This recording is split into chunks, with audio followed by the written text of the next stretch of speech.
Good evening, everybody.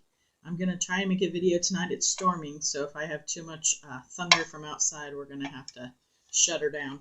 But tonight, I wanted to come on and make a video I always say really quick, but I'm not going to say that anymore. I am going to try to make them quicker. Anyway, I want to talk to you about Picots.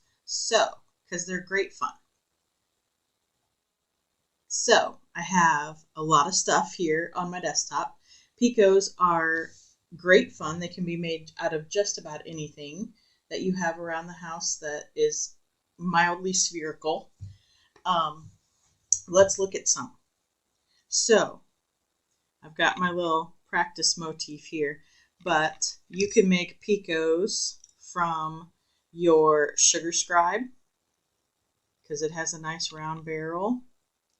You could, of course, use a crochet hook, either the correct way and use the barrel this way, or the incorrect way if you have a consistently sized barrel on this side and use it that way. I didn't come up with a good way to get rid of these once I showed them, though. Sorry about that. You can use a flea comb. This is better for a lot of picots in a row, which I will demonstrate. This is very similar to the Clover's picot gauge that is shown online. But I will say if you get them on Amazon, you get about a bajillion of them. So you can have them in every color. And if you bend the tines, you've got a backup. And they even come in plastic.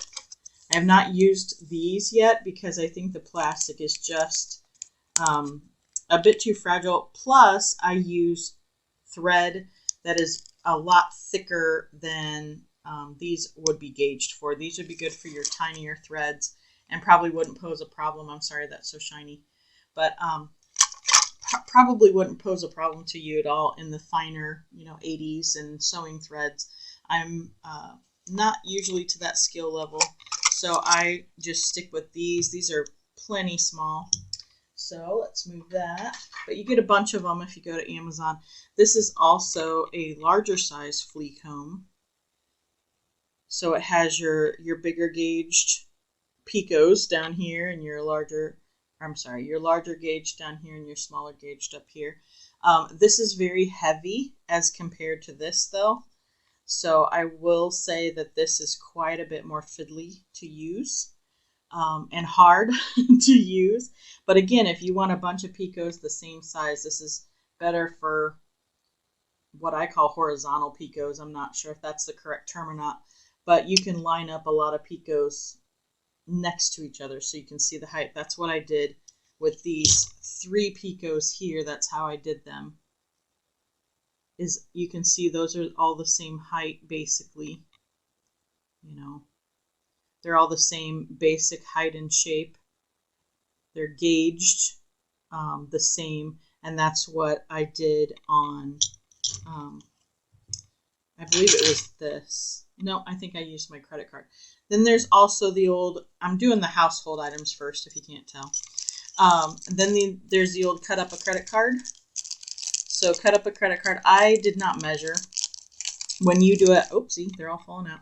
When you do it, I would advise that you measure so that you know exactly how many millimeters they are, or use another picot gauge to go off of, a true picot gauge. I just cut them in strips and just figured, that's about a picot gauge size I would like. And they're probably pretty close in size. I mean, that's not a whole lot of difference, right there. So I didn't do a very good job making them. But I have a lot of other credit cards I could cut up, even if they're not the real, my real credit card where I could cut up a real one. But those fake ones that come in the mail that when they're trying to get you to sign up for a credit card, those are great to use because they're nice and thick. And then we move on to our professional sold ones. This is from Sparkling Light Creation Studio, Gloria Nelson. She will be in the description box with a link. Well, not she herself, but the link to her page. I've also got another document that she made up that's quite fun that we're going to talk about in a little bit. But this is a picot gauge when used in this direction, and a bare thread space tool when used in this direction. So it's a twofer. So you would hook in the bare thread space, you would hook your bare thread and then put your next. That way you could measure from your last stitch to your first stitch. I'm not super great at using it as a bare thread gauge, so I'm not going to embarrass anybody and demonstrate that. By embarrass anybody, I mean me. So we're going to hold off on that, but it is a stepped picot gauge on this side, and the back is just blank. And then, oops, that stuck to my finger. And then this one is from Handy Hands. It's a picot gauge and a tatting needle gauge. Your tatting needle's across the top. This is, if it fits through this hole and goes through, it's a number 8, all the way down to a 0. A 0 is thicker or a wider barrel, if you can see that, and 8 is pretty fine. So you're going to be using your thinner threads with 8 and a thicker thread with a 0. Rule of thumb with needle tatting is use the smallest size needle that your thread will go through the eye of. So that's kind of the rule of thumb there, but this is a graduated picot gauge as well. And this one is either right or left-handed because it has printing on both sides. To me, it doesn't much matter. I don't really pay a lot of attention to it. This is what I would call a vertical. This one and this one are more vertical picot gauges, just because there's not a lot of room on the step if you wanted to do more than one picot on a step. So then there are the Clover brand. They don't come like this with the pretty purple thread. They just come in a box, but I got tired of having them all throughout my tatting box and getting lost and everything. So I put some thread in them and put them just on a shower curtain rod, just a metal shower curtain rod to hold them. So, and those are conveniently numbered, and the number matches the millimeter that they are, the millimeter size. So if you have a pattern that specifically calls for a 13 millimeter picot, you can pull out your trusty 13 and it should be a 13 millimeter picot. It's also kind of fun to lay a bead and see if your bead is actually a 13 millimeter or not. Anyway, I digress. And these are from Veronica, our beloved Veronica. I don't know who R is, but mine and the voices in my head. The tatty community's beloved Veronica. Anyway, I do love just about everything that she puts out. So these are from her that I picked up. And basically, you probably could use these as well as a vertical as well as a horizontal picot gauge. You just have to be careful when you get around this round part that you're making sure that they're the right height. But you could use it this way. I'm saying horizontal and vertical. And so we'll talk about that and demonstrate that. So that's kind of an overview of picot gauges, and there are a ton of things that you can use. And then I'll just, spoil it all by saying I don't use picot gauges a lot. So I just kind of eyeball it. I've heard people putting a couple dots on their fingers. This is the first half. This is how wide I want it. This is the second half. And putting 2 dots on their finger that this is how wide the picot needs to be. I have also heard if you use a marker or a permanent marker and you put the dots, if you for sure are worried or concerned about that transferring to your thread, you can put a little bit of clear fingernail polish over that to kind of seal that on your skin so that it doesn't get on your thread. I would have never thought of that. I'm not that inventive or handy. I say that I'm crafty, not handy. And the last one I was laying here and I forgot about is just another flea comb. This one's quite a bit lighter as compared to this one. But again, it's very, very fine and very, very small. And plus you've got to contend with this being the edge, so you really have to get your work down very close so that stays the right height that you're actually measuring. So again, we're going to demonstrate a few of these, and I want to show you, before we go any further, let's see if I can do this. Gloria made this. Oh, let's try turning off the light. How's that? That's not too bad. And then let's zoom in a bit. Okay, so this is a play with your picots. Every ring has 24 double stitches. Okay, so she's counted 24 double stitches in each ring. Ooh, that got a lot bigger just grabbing, trying to lift it. Okay, boy, that's just shiny, shiny, shiny. Okay, here, how about this? Trying to black out the light of that. So this is just 24 rings with obviously no picots. There's 3 picots, and these are pretty much the same size picots. These are what I would call joining picots. Even a little smaller than this would be joining. This you're getting more into decorative because there's just so many of them, but the size of them to me is joining, or even a little smaller than this. And then 3 picots at the top. Normally when tatters do this kind of a design, this middle picot is, I touched my screen, didn't mean to. Normally this middle picot is a bit larger, a little bit taller, and then the 2 flanking are the same size. So you kind of, it's called a graduated picot. So you kind of, especially with a five picots in a row, you kind of do the outer 2 the same, the inner, the next 2 the same, and then the middle one is the tallest one, so it kind of creates this mountain. These get into the fun ones over here, where it's just, these are what I would call graduated as well, where these 2 are the same, these 2 are the same, and then there's a big guy in the middle. Then you get into the really fun ones. Again, she's kind of kept it symmetrical and graduating it. Then you get to big, little, big, little, big, little. And then your fan of like your mohawk, or your feathers, or your angel wings, or some other design motif that you would want, where you would go in like this.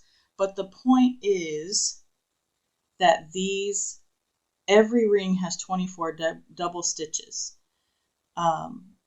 And her little blurb there says, decorative picots in any pattern can be adjusted to suit whatever you prefer.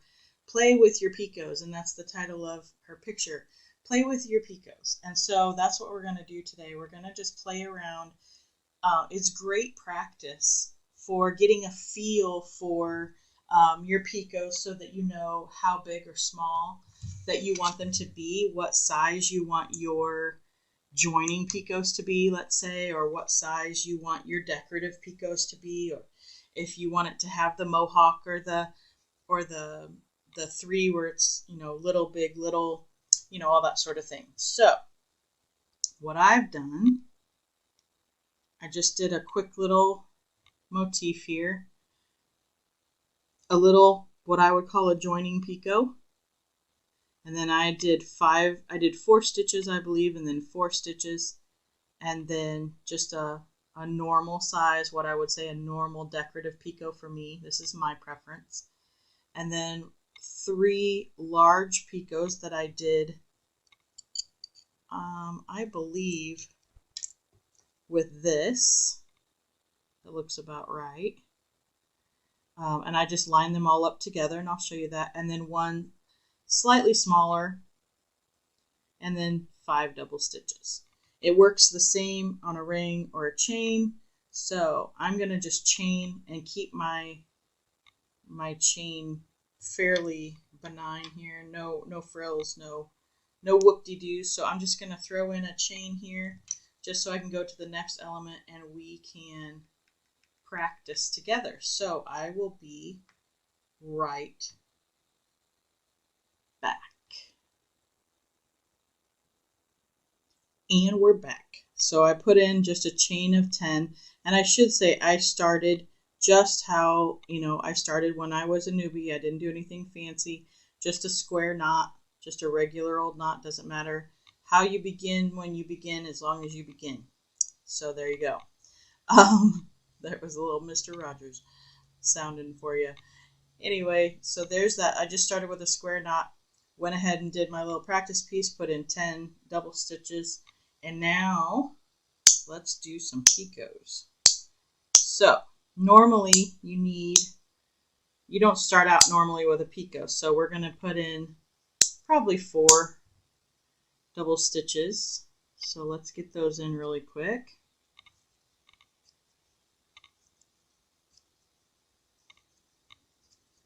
Okay, 4 is not too many to watch me to do. Okay, so then when you're making a picot, if you're using a picot gauge, you pick out which picot you want to make. If I want to do, let's say, the little tiny one, not the first step, but the second step. Everybody see that? Not the first step, but the second step, where the little arrow is pointed down. Okay, if I wanted to make a picot that big, I do my stitches, hold everything in the pinch, and this gets extraordinarily fiddly. And if people lie to you and tell you that they don't fiddle with it and they don't have any trouble, they lie about other stuff too. Okay? So just keep that in mind. So you just stick your picot gauge. I should have picked a bigger picot, I'll tell you that, because this is getting real fiddly already. Fee, fi, fiddly. Here you go. All right, and you just want to sort of line it up so that your thread, my thumb is going to cover a lot of this, and I do apologize. Let's see if I can zoom in a bit and help this out a little bit.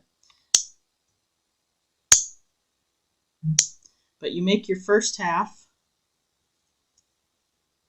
and you catch your thread. You make sure that that straight edge is as straight as you can get it against your other stitches. And then you pull that loop down and sit it right on top of where you want that picot to be. See? Then you just hold it there. Do the second half. I already did. Okay, I had to think about which half was the first and which one was the second. Make sure you flip those stitches, otherwise you're not going to be able to close your ring. Pull that down snug next to that one. See, it's still sitting on the step. I hope you can still see that it's sitting on the step. Okay, and I'm just going to take this out. And we have made a picot. Once we slide that together, ta-da! That is that much high. Now you have to keep in mind that whatever picot you choose will shrink by half, because you're pulling this and then you're making it this wide, and then you're pulling it together, so you're shrinking it because you're making it stand up. I know I'm not describing that well, so I'm just going to stop trying to describe that. But there it is open, so you can see both halves. Come on, focus. Okay, so you can see both first half and second half here, double stitch. First half and second half here, double stitch. And both legs with just some thread in between. Both double stitches, not both legs, both double stitches pulled together with some space in between, some thread, creates a picot. And if we use our picot gauge, they will all be the same size. That's the whole point of gauging. So if you want your picots to be super duper uniform, then this is the tool for you. Let's throw in some more double stitches. 1, 2, I think I got about 4 in there. Let's do another for good measure, just so I have some real estate here. All right, so then my thread's getting, you saw that getting, so you just drop your shuttle and let her spin, take out some of that twist. And I've been seeing on the tatting boards lately, everybody, or a lot of people are asking about Elizabeth. Elizabeth is known to be twisty. This I'm using right now is Elisa, or Elisa, or whatever, however you say it. I love it. It's not quite as tightly wound as Elizabeth. It's great for demo, but it's still twisty. Any thread you get, it has a twist in it. You can see it if you twist it the wrong way.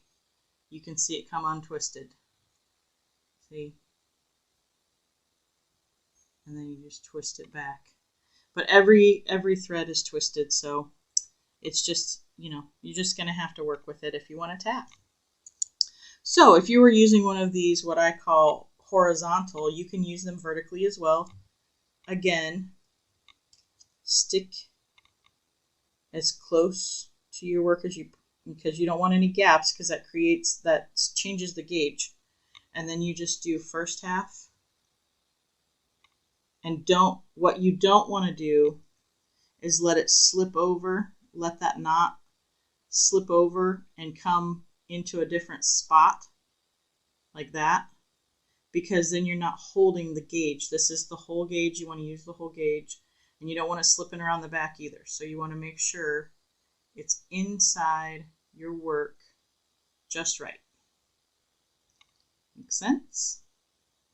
And then it's a lot to hold in the pinch, I know. And then do the second half and just snug that right to the edge. Take your picot gauge out. And there you have a perfectly formed gauged picot that if you use this throughout your whole work is going to be the same size picot that you make every single time. Now I said that this could be used horizontally as well. Let me put in a double stitch just so I have a little bit of separation. You can use this horizontally as well. It's a little more fiddly, I think, but if you have a bunch of picots to make in a row, this is the tool. You want to use it horizontally. And like I said, these from Handy Hands and Sparkling Light are not the best to use for the horizontal way, because the step is just so small. You could probably only get one, maybe two picots on those steps. That one, I mean, you'd be really hard pressed on that very bottom step to have more than one. So these aren't the best for what I'm calling horizontal, but these will be a little bit more true to form, if you will, and you'll hopefully see what I mean. So we're going to go ahead and make the first half, and then this is where it gets really fiddly. So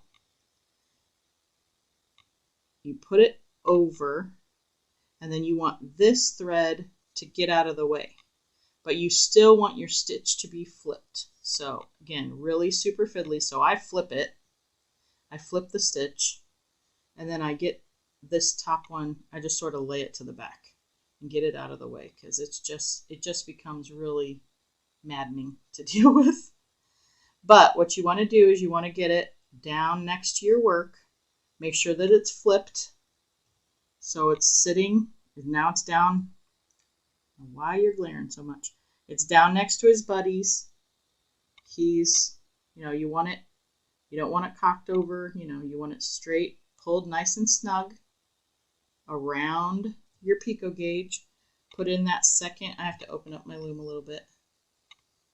Okay. Get off me a little bit more. Now put in your second half. And you don't want your picot gauge involved in this part. You just want to bring that second leg, flip it, and down to meet his buddy, so that everything's underneath. Why do you hate me tonight? Okay. Okay. Now, this is for making more of them in a row. So let's go ahead and make another one, so then that gives me a chance to show this over. So first half, flip your stitch, and make sure your picot gauge goes in there. and pull that knot to the bottom, and then just flip this top kind of out of your way. Make sure your stitch stays flipped though. You don't want to make a lock stitch. Bring it back down next to his buddies. You're holding everything nice and snug in the pinch. I know it gets super fiddly, but there it is. And then let's put in the second half of that double stitch. And again, you don't want your picot gauge going inside of that at all. You're just taking this second half and snugging it up, second leg, making him stand on two legs. Let's do it one more time, and I'm just going to put a regular double stitch in between so we can kind of see what we're doing. So just underneath, because we're not making a picot, we're just putting a couple double stitches. Let's put two so we can see we've got some room. See, those are just two regular double stitches. And then we're going to make another picot, so I need more. So pull your loom open. And again, your pinch gets really fiddly. And then first half, flip your stitch. And I just do this by hand just because it gets too fiddly for me. It makes me kind of angry. So you just pull that flipped stitch and then just kind of get that top one out of the way. But keep it flipped. Don't let it unflip on you. And then you can do the walkie thing. You can kind of tell I'm walking it. Walk that knot down right into position. Right down next to his buddies.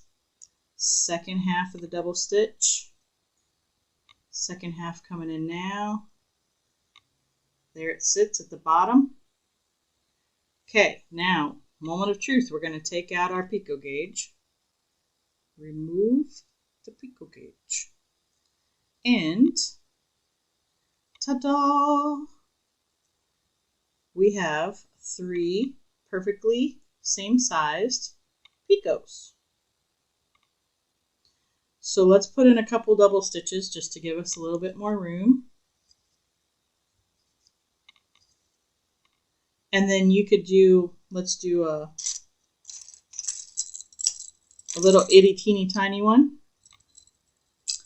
These picot gauges, let me take it off of there because this is the whole point of this. You don't have to have them all on there. I just remove it off of my little handy holder.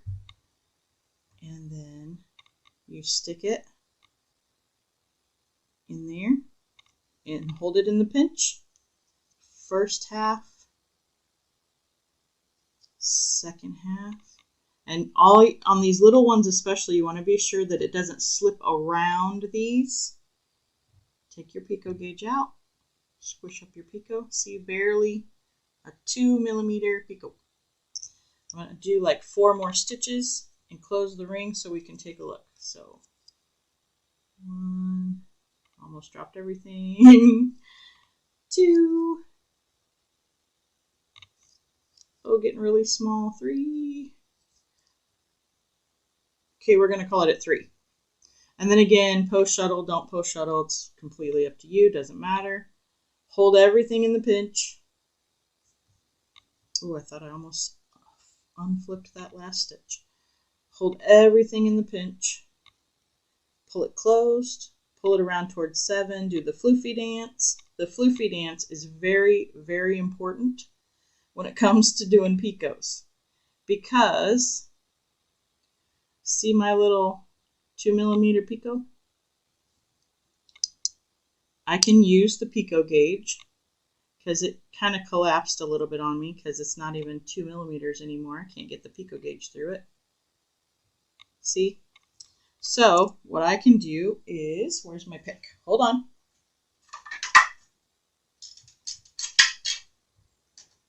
You can grab your pick or a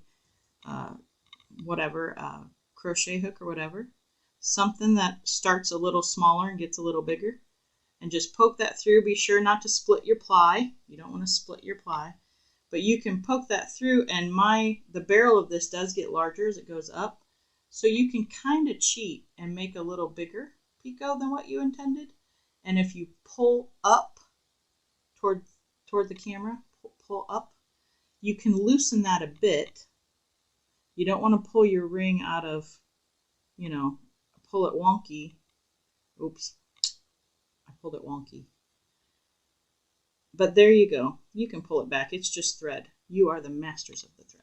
But see how you can kind of pull it, and you can kind of then get that picot gauge back in there and pull it gently. You can pull it and create a little bigger than what you had, and then pull on it and floofy dance it and pull it back into square. Now this looks very, very strange as a ring, but you can see clearly that these 3 picots, even though they're not right next to each other, these bunny ears are, but you can see that they're all the same size. So this is how you gauge picots. Same idea if you were to gauge them horizontally. It's the same exact thing as using this type of a picot gauge, or this type of a picot gauge, or Veronica's picot gauges horizontally. Some of them you can use vertically and horizontally, but it's the exact same thing with a picot comb. A flea comb is a cheaper version.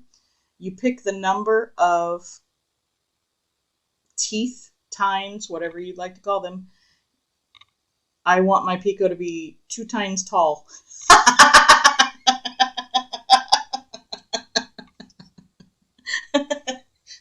I cracked myself up. I don't know why that was funny, but you want your picot to be 2 tines tall, so you make your